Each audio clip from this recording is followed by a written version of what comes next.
Cláudia, eu queria ouvir acho que tem um ponto ali que interessante da Jennifer, falando da implementação do Chile, que eles tiveram uma coisa mais vagarosa, 5 anos, né, de período para implementar. Em âmbito nacional, não parece muito não se vislumbra muito esse ritmo aqui no Brasil, mas como a gente tem vários gestores municipais aqui, você acha que pode ser uma estratégia interessante? Pode funcionar no Brasil? Tentar uma implementação mais pausada do que uma implementação rápida de uma vez só? Bom, o exemplo do Chile ele é interessante porque ele não começou na educação. Ele começou com Chile Cresce Contigo, que era da área de saúde. Isso, antes da base. Isso. Então, ao se pensar, isso cria uma consciência na sociedade, especialmente porque o Chile Cresce Contigo começou muito bem e teve campanhas de comunicação que caminharam com ele. Então, quando a educação trabalha também no processo, já se constrói em cima de políticas públicas interessantes. E, mesmo assim, eles quiseram fazer um processo sereno de sequenciamento na implementação da política pública. O Brasil também vai ter que viver isso, em algum sentido. Ele vai ter que viver porque a base aprovada em dezembro, ela vai ter que ser traduzida em currículos para estados e municípios. Se inspirarem no modelo que o Ceará adotou, eu acho que o Ceará foi fantástico em, antes mesmo da base, ter um currículo estadual, elaborado, como eu disse há pouco, com apoio dos municípios e pensando nos municípios.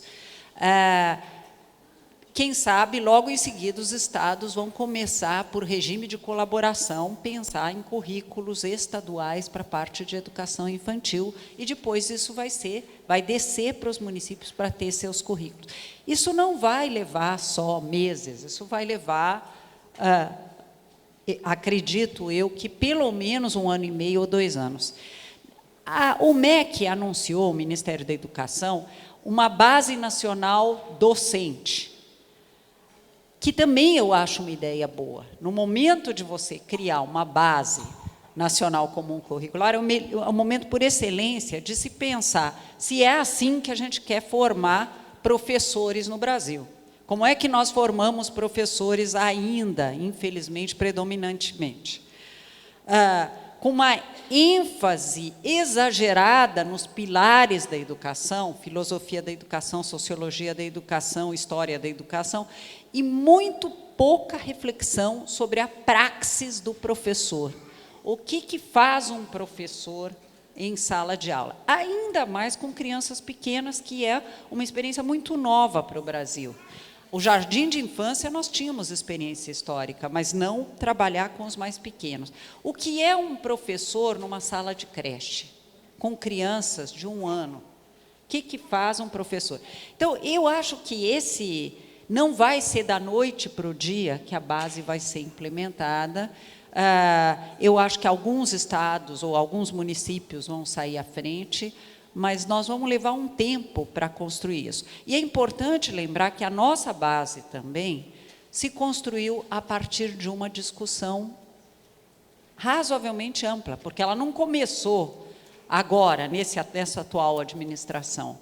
Foram mais de 5 ministros envolvidos no processo de elaboração da base, foram sem número, milhões de contribuições que foram enviadas para o processo, 3 versões da base. Então, também, como em boa parte dos países, houve uma consulta ampla.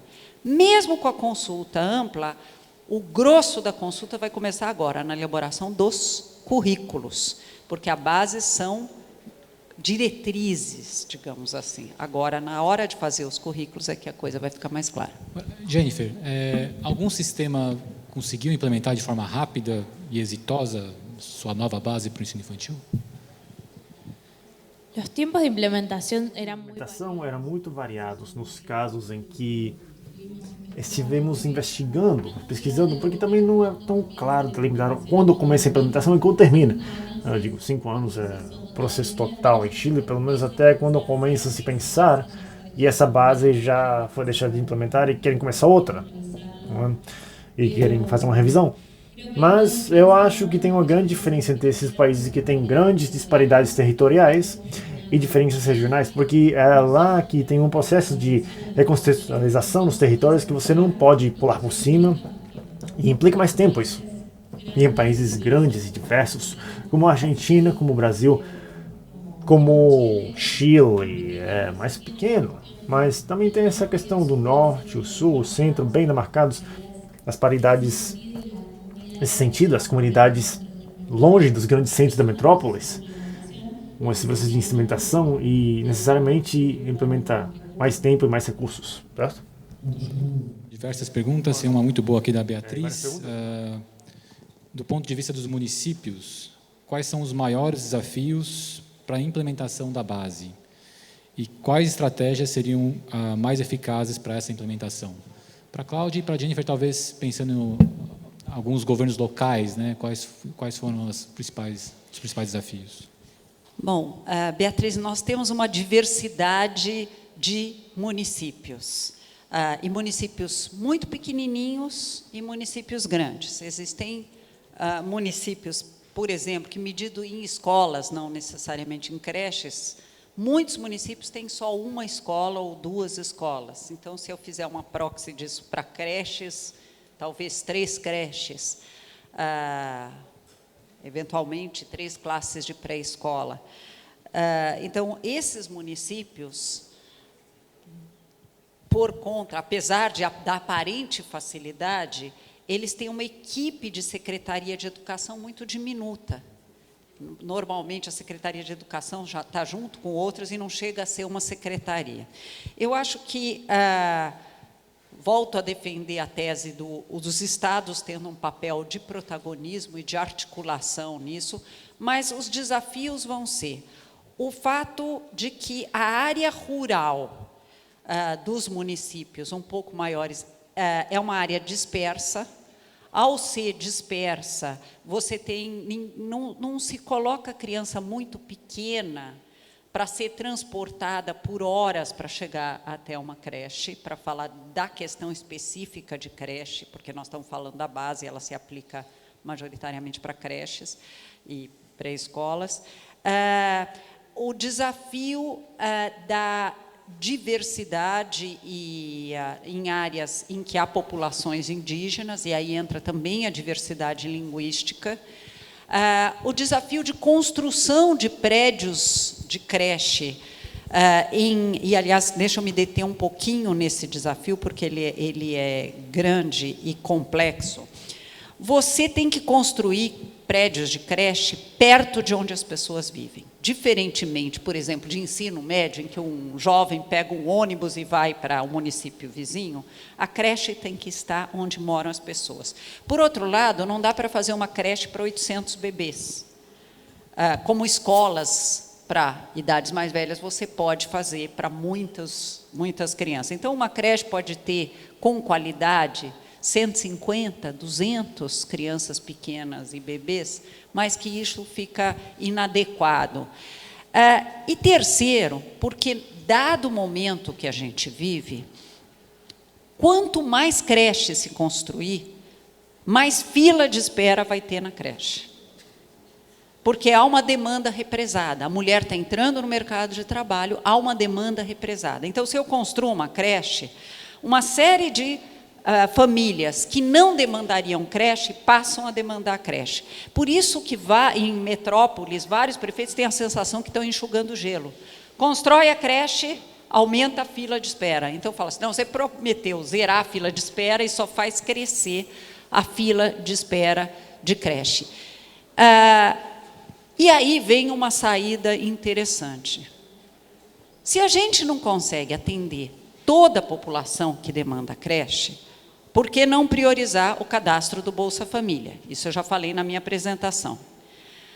Se mesmo assim eu não consigo atender toda a população, política pública quer dizer sequenciamento. Por que que eu não priorizo as crianças de 2 anos em diante? Por quê?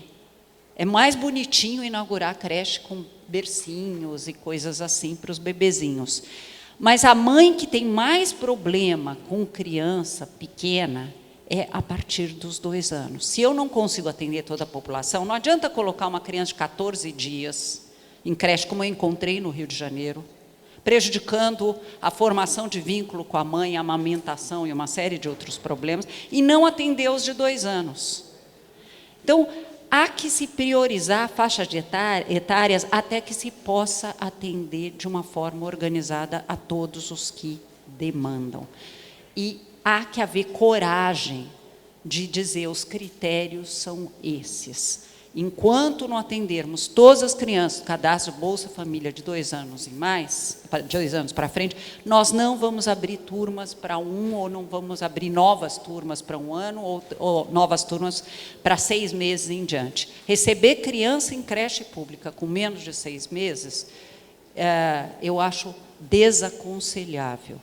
Desaconselhável por múltiplos motivos, e depois talvez a gente tenha possibilidade em outras perguntas de comentar isso melhor. Um comentário? Sobre desafios dos governos locais para...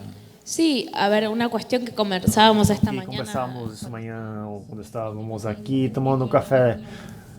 Tinha a ver também com a questão das capacidades técnicas que em diferentes governos locais existem, em países como o Brasil e na Argentina. Também, na verdade, tem diferentes capacidades técnicas e em alguns ministérios municipais é muito complexo criar um processo de implementação de uma base curricular, e isso requer algum tipo de acompanhamento por causa das instâncias nacionais de governo, porque senão estamos permitindo que as disparidades territoriais e regionais se traduzam para um processo de implementação de diferentes qualidades nas diferentes regiões. Tem uma pergunta da Prefeitura União dos Palmares, toca num ponto bem interessante aqui sobre como garantir que a implementação da base, a construção de um currículo, consiga atender a cultura local e, ao mesmo tempo, atender as exigências ali de uma base nacional. Eu vou voltar ao exemplo das creches que eu vi na Colômbia, porque eu achei que elas trabalhavam muito bem o respeito à cultura local e o acesso a uma cultura mais ampla. Mais ampla não quer dizer de melhor qualidade, quer dizer simplesmente que abarque mais componentes culturais. Eu acho que as duas são importantes. É importante lembrar que essa criança pequena está vindo de algum tipo de inserção numa cultura. Essa cultura pode ser a cultura da favela onde ela está inserida, que é uma cultura, né? Ou pode ser uma cultura de uma determinada etnia, pode ser uma cultura de uma região geográfica.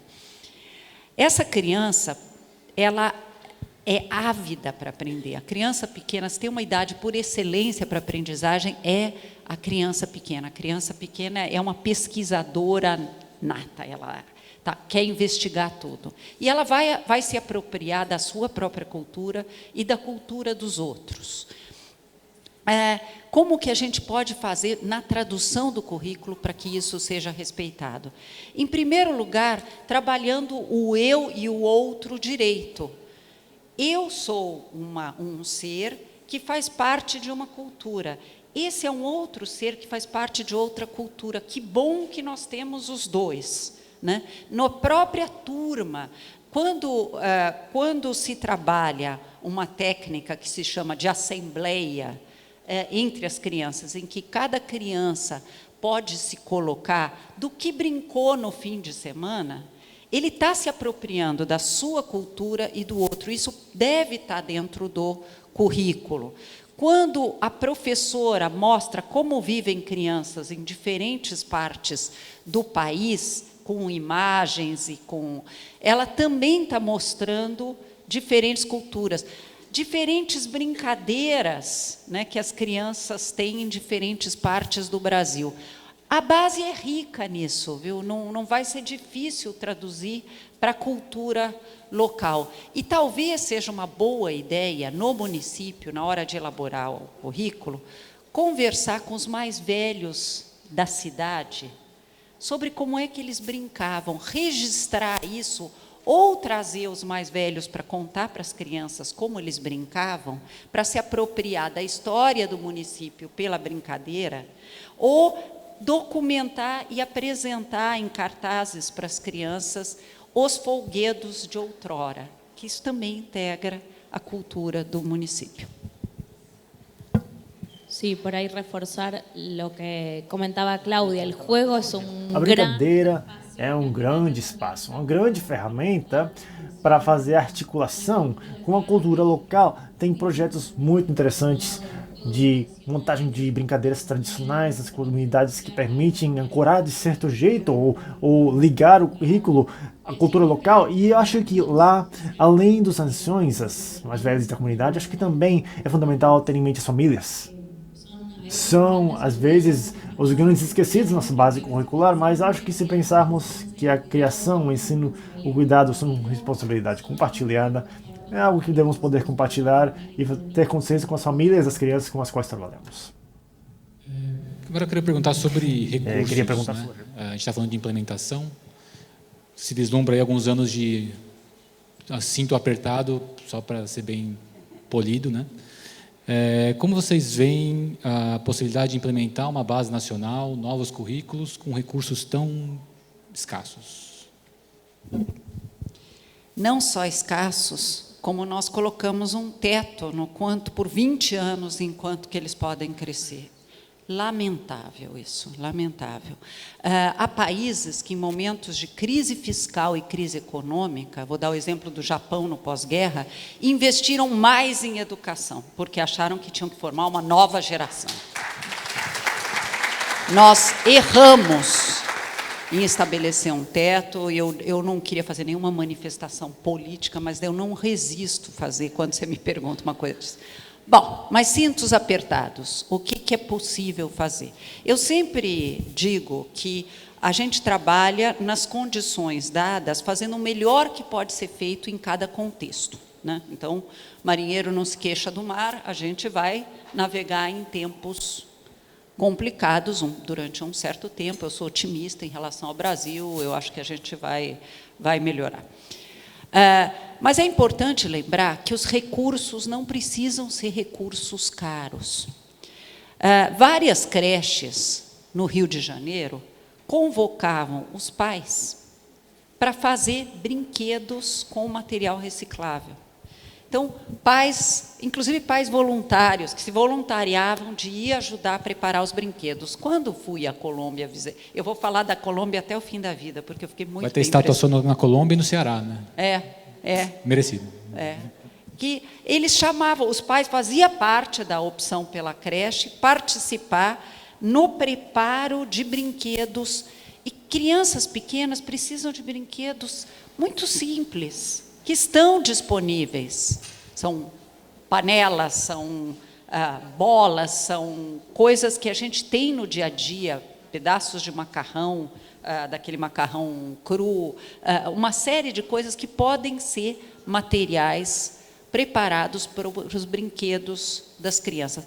E como disse o Daniel Becker na primeira parte, nada como o contato com a natureza, né? A natureza oferece brinquedos de graça, interessantes, não sei por quanto tempo, mas espero que por muito tempo ainda. O que vai ficar difícil nesses tempos de cintos apertados, vamos ser honestos, é o recurso mais importante para a educação, que é professor.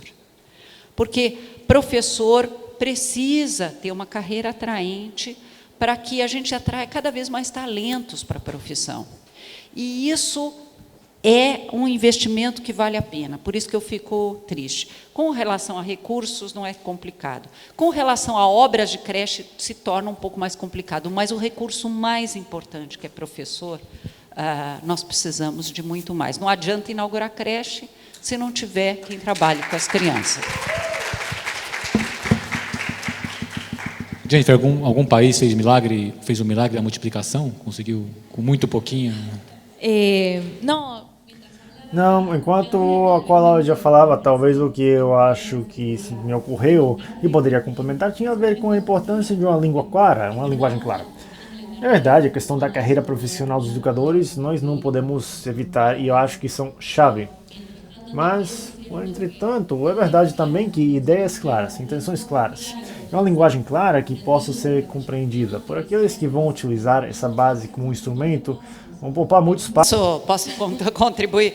Foi isso que eu estava criticando em relação a alguns documentos que a gente faz em educação infantil que ninguém consegue entender. Por que não falar em linguagem clara? Por que não se inspirar no que aconteceu no Ceará, que conseguiu fazer um currículo que a gente lê e entende o que está proposto lá? Nós não precisamos ter medo da universidade, nós temos que ser aliados das universidades. E a universidade tem que começar a falar em linguagem que todos entendam, e não só os iniciados.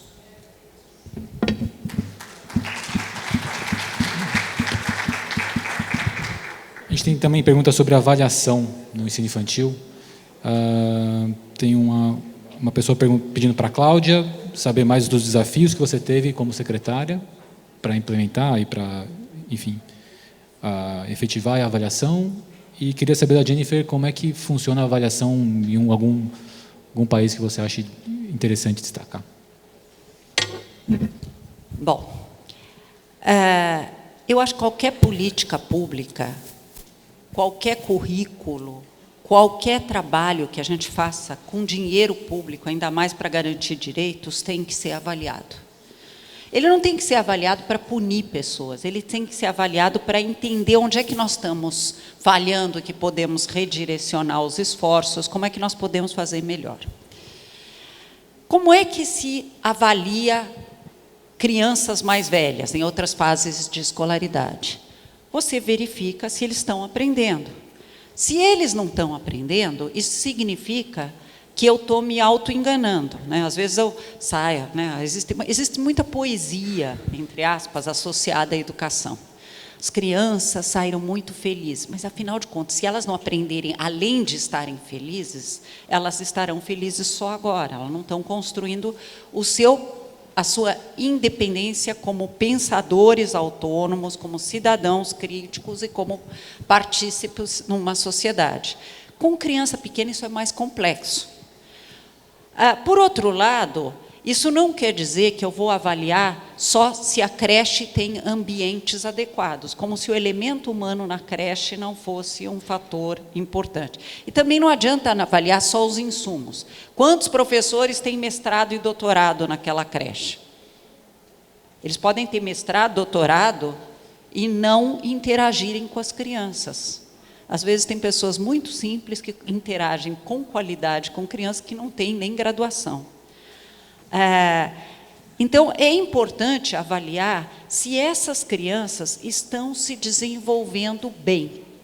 E elas estarem se desenvolvendo bem demanda alguma técnica. Isso não quer dizer botar essas crianças para fazer provinha. É um adulto que observa e avalia, a partir de determinados protocolos, se essa criança está se desenvolvendo de forma adequada naquilo que eu falei, que é adquirir habilidades, né, determinadas competências cognitivas, linguísticas, socioemocionais, se ela está se desenvolvendo. Nós procurávamos algo desse tipo, mas não achávamos. Havia um documento do MEC que era de autoavaliação das creches. Interessante a autoavaliação das creches, porque faz os profissionais pensarem, mas isso também não é suficiente. Quando o IPEA nos procurou para testar uma metodologia de avaliação de educação infantil. Nós aplicamos o instrumento, né, com toda a orientação que a equipe, na época era do Ricardo Paes de Barros e outros especialistas, nos recomendaram. Funcionou muito bem, houve devolutivas de onde a gente deveria trabalhar melhor, creche a creche, olha, aqui se vocês desenvolverem atividades dessa natureza, conseguem avançar mais, foi fantástico. aplicamos uma segunda vez o instrumento no ano seguinte, e que mostrou evolução importante. Na terceira aplicação, por algum mecanismo,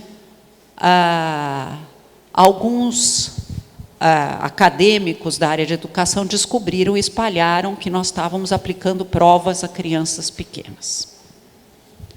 Nós convidamos essas pessoas a virem visitar e ver como é que era aplicado o instrumento, não vieram. E ficou uma coisa, uma guerra da academia contra, porque nós estaríamos fazendo provas contra crianças, com crianças pequenas. Os diretores de creche adoravam o instrumento, porque davam um retorno e evidenciou o efeito positivo que as creches tinham, creches e pré-escolas tinham. Parecia guerra contra a ciência, sabe, essa coisa de não pode... Chegou um momento que a coisa ficou tão feia que, a despeito de todos os avanços que nós tivemos em educação infantil, nós decidimos parar de aplicar e tentar ver se dá para outra secretaria, como a Casa Civil, aplicar para não ser uma coisa da educação. E foi um erro. Eu hoje, se voltasse, eu teria continuado aplicando esse instrumento, porque eu acho que nos trouxe dados riquíssimos. Foi muito bom para os professores de educação infantil, foi muito bom para os diretores das creches, para reorganizar. Não era associado a nenhum bônus, não tinha nada de...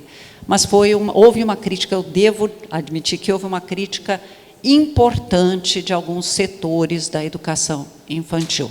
Acho que era uma crítica de quem não viu de perto o instrumento, ou poderiam ter críticas, talvez esse item não se aplique bem, talvez esse tipo de crítica é muito bem-vinda, mas o IPEA interrompeu o trabalho conosco, foi uma pena.